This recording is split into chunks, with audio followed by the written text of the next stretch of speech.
Hey, this is Tiffany Nelson, and this is Tdotunderground Live.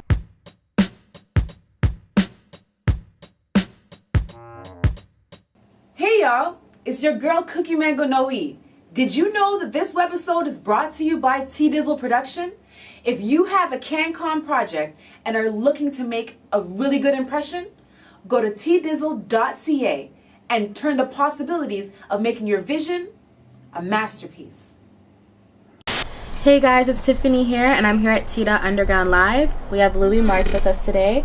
He's a known anti-gun activist in Toronto, and he's here to talk to us today about some of his new project that's going on right now. Awesome, and thanks. Yeah. You're welcome. Would you introduce yourself? Yeah. So I am the founder of the Zero Gun Violence Movement. It's a collaboration of over 40 different organizations, agencies, programs across the city of Toronto that are working towards this gun violence issue. The name Zero Gun Violence, a lot of people can't connect with it because they say it's impossible. Our response has always been that we already have zero gun violence in the city of Toronto. And that's when my wife, my mother, everybody wants to call the doctors on me and ask me if I'm taking the right medication. But my response has always been that we have zero gun violence in certain parts of the city for certain people. And another part of the city is the total opposite. So if people in Rosedale can live with no gun violence, why can't people in Rexdale live with no gun violence? If people in Hyde Park are living with no gun violence, why the hell is people in Regent Park cannot live with no gun violence? What is the difference, and how do we close that gap, and how do we make it right, not for some, but for all? And that's our challenge, and that's the work that we do, and that drives a group of volunteers working across the city to making this right, not for some, but for all. Suk here in Ottawa. Wendy is the co-founder and president of the Coalition for Gun Control. We also have Louis March in Toronto, and Louis is the founder of Zero Gun Violence Movement. All right, Louis, let me begin with you as gun control advocate. How do you see the shooting of two little girls on a playground in broad daylight? The shooting itself doesn't surprise us. The conditions have changed dramatically in terms of the factors, the characteristics of gun violence in the city of Toronto. The access to guns, the caliber of guns, the brazen nature of the shootings, the young people handling the guns, all fueled by social media streams, right? Things have changed dramatically from the year of the gun in 2005 when we had 52 homicides. So how did everything start? Like, what was the main thing that happened for you that made you want to go out and build a foundation? Yeah, that's a good question. I've been working in the community with young people from the 1970s. My mentor was Dudley Laws, and our fight at that time was police brutality against our people. Every weekend another black man was being shot. Questionable circumstances, but police always got away with it. So that's where I started community activism. I'm from the corporate world. I'm an operations manager, corporate manager. I got laid off a few years back, and my department got outsourced to India. But at that time we had the Eaton Center shooting, and we had the dancing shooting. So I called a lot of the community groups that I'd worked with in the past, and I said, what the F is going on? The police used to shoot at us as target practice, and now we're shooting at each other. So I got them all together and said, what has changed? Why? And people were going through all these situations and circumstances. And I said, what do we want to achieve here? And I said, zero gun violence. And a lot of people thought it was impossible.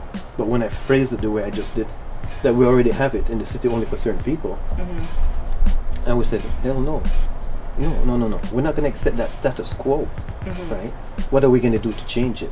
So we've got a group of volunteers that work across the city in different communities where violence is taking place, trying to interrupt the cycle of violence, about saving lives, right? So how do we do this? We work on the streets. So do you guys have specific activities you're doing, like do you know, is it mostly just awareness, or is it so what we're about is mentoring? We're about three things, right? The first one is education and awareness. Okay. So we will go into schools, colleges, universities. We will go into communities We will go into community centers and we'll talk about gun violence, and we'll offer a different narrative about gun violence, because most of the people that are speaking about gun violence are not playing with the full deck, right? So we complete it because we work with the people that are responsible for the violence, but also the victims of the violence. So it's education and awareness. That's number one. The second piece is advocacy.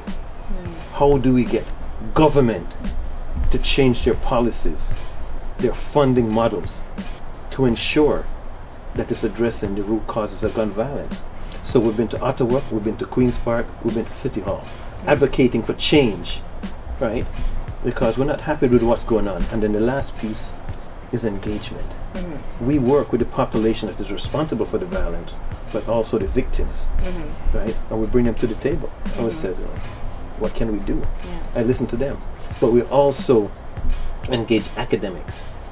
We also engage youth workers. We also engage government officials to get their opinion.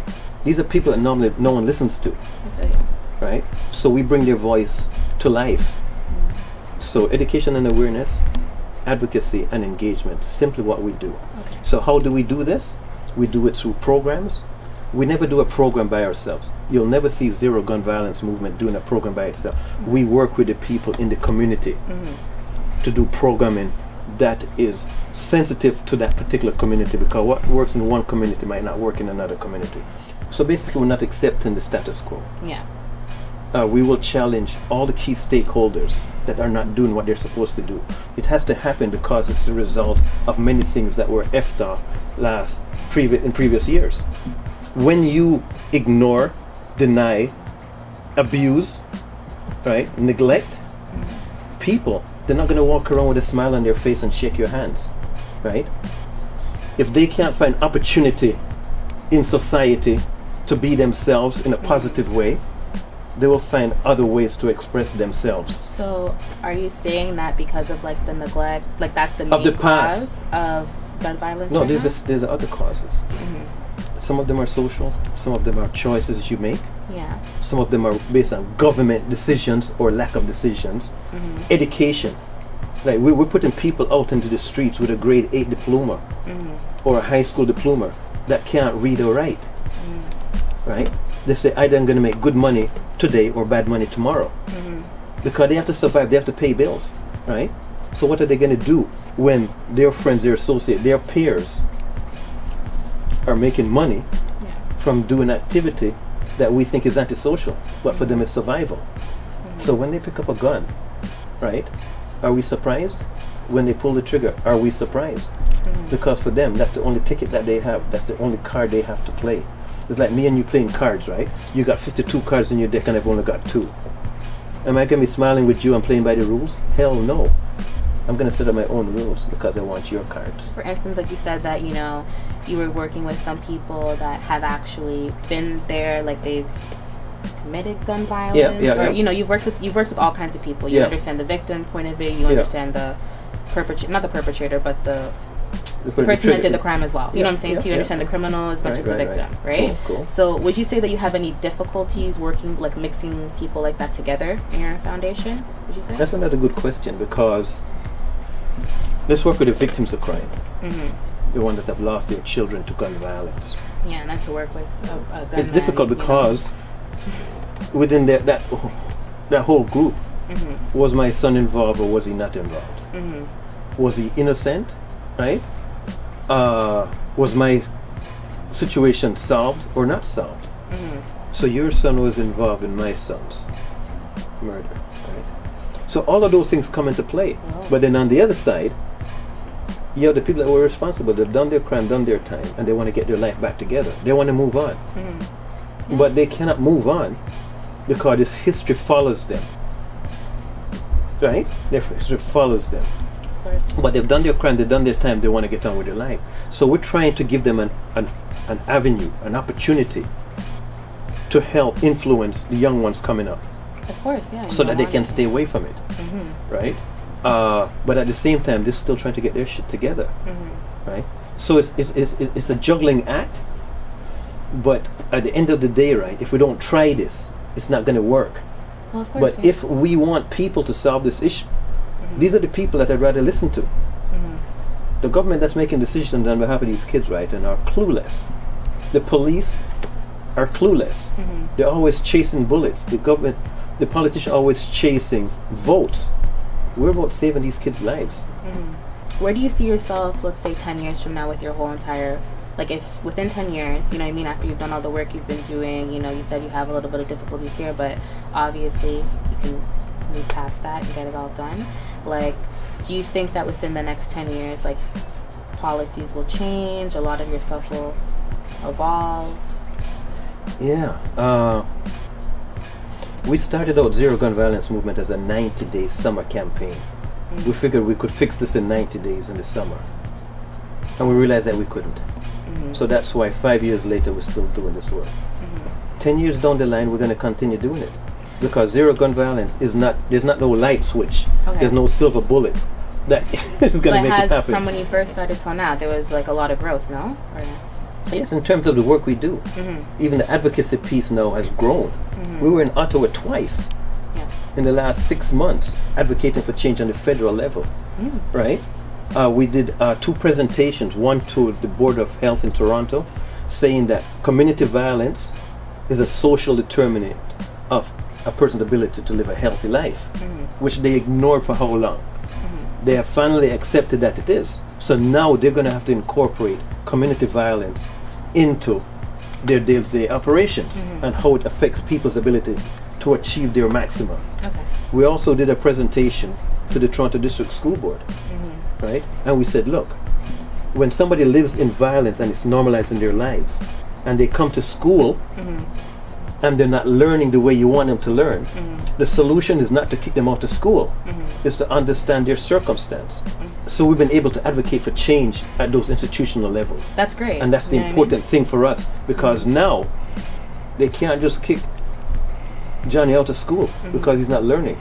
They now have to think of what is it, its environment. I don't know why it took them so long to get to that point, but now they have to, now they've acknowledged it and now they have to act. So how do you view the urban music scene? The urban music scene is a contributing factor, right?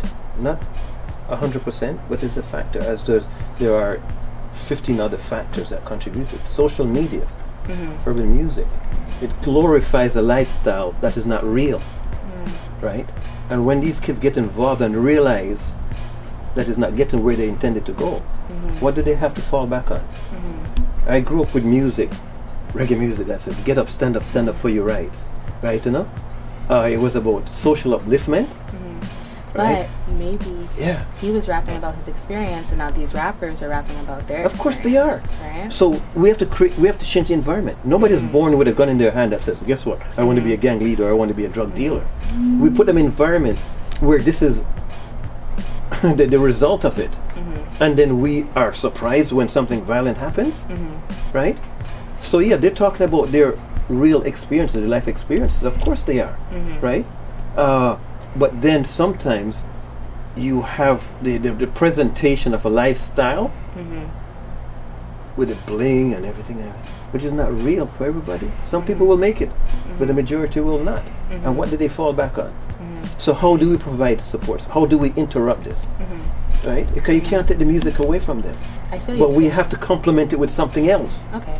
So do you think it's like entirely up to the youth to decide, like, you know, to avoid that choice of crime, or like instead should there be more programs in school that can help, like? Look, if we're playing a card game, right, you know, and you've got 52 cards in your deck, and I've only got 2, my choices, my decisions are going to be limited to those 2 cards. If you got, you have multiple choices to make, and when you live in these communities, you don't have those options, right? In terms of programming will help.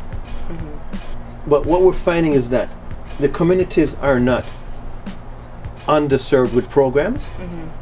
They're poorly served. Because we have programs coming out everywhere in these communities. But the programs are not the right programs for the right audience, with the right content. So I just want to make it clear. So you are saying that it's good that the programs will help deter them. You know, it's not entirely up to choice. No. The programs, sometimes the programs, if they disappeared, that would be more beneficial to us. Because the programs sometimes perpetuate and service the wrong people, right? Not some of these programs, if they disappeared, we wouldn't miss them, right? What we need, people running the programs from the community. So it's not necessarily that the programs are the problem, it's the way that the programs are being run is the Yes, problem. and who's coming to the programs? Most of these programs I see out there, guess what? They open at 9, they close at 5. If you want to work with the population to have an impact, maybe your program should be from 9 p.m. to 5 a.m. Because most of these kids are not awake at that time. You got to be joking. So we got to look at the programming. We're not looking for quantity, we're looking for quality. Okay.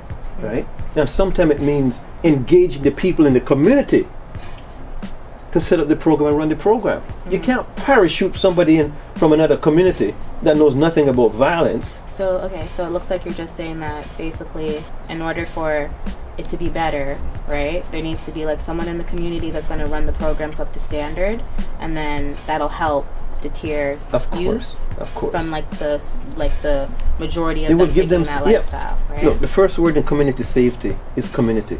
It's not police and it's not politics, right? Get the community involved. It's your community. Invest in community so that they can do the programs properly. So we have to differentiate between quantity of programs and quality of programs. Right. The programs that I see out there sometimes are not run by the right people, are not targeting the right people, and the content is questionable at best. We need to reevaluate that, right? Oh, guess what? You know, we put $500,000 into this program, right? But nobody's evaluating to see if that program delivered on what it was intended to do, right? We call it dead money, right? Because all it's doing is paying salaries and people's whatever it is, right? The kids that need the help are not getting it. Somebody said to me the other day, said, Louis, all this money is on the table. If you really want to stop violence, just cut a check and give to all the youth then. Go directly to them, right? So they can take care of business. Of course, there's some stipulation about what you're going to do with the money. You just say that facetiously to me, right? But the middleman, the middle organization, sometimes is the problem. Keeping it real, okay? So they can put money into programs all they want. But if it's not the right program for the right people at the right time and in the right place, we've got a problem with it. Okay, so for those that don't know where to find you, where can we contact the agency? So you can contact Zero Gun Violence Movement, social media. Social media? Okay. Zero Gun Violence Movement, email, YouTube is good because we put our own videos out there about what we're doing on the streets because we don't trust traditional media. Instagram, Zero Gun Violence Movement. Everything, just Google Zero Gun Violence Movement. Our website is zerogunviolence-movement.com. Right? Do you guys have any events coming up in the future? Yeah, we have one on September the 23rd where we're going to be on a panel with the federal minister responsible for community safety. Awesome. And board. Yes, we are at these tables now, right? We have that event.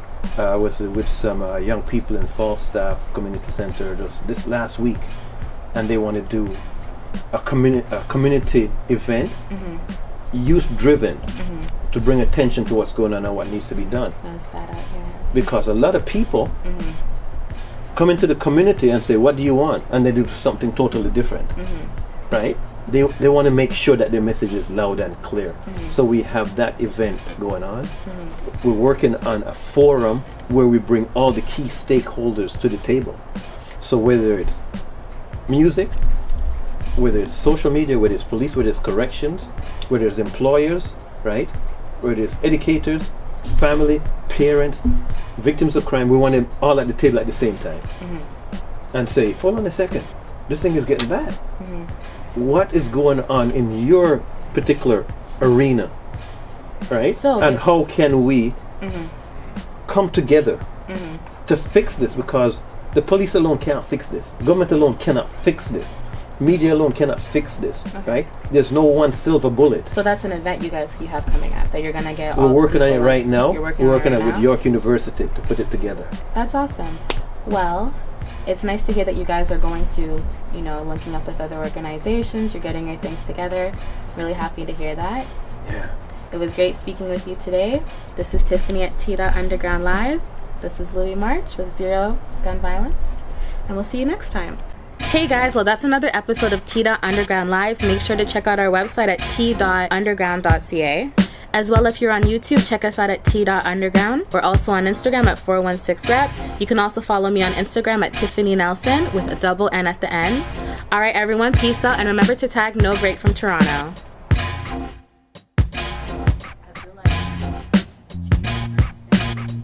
Next up.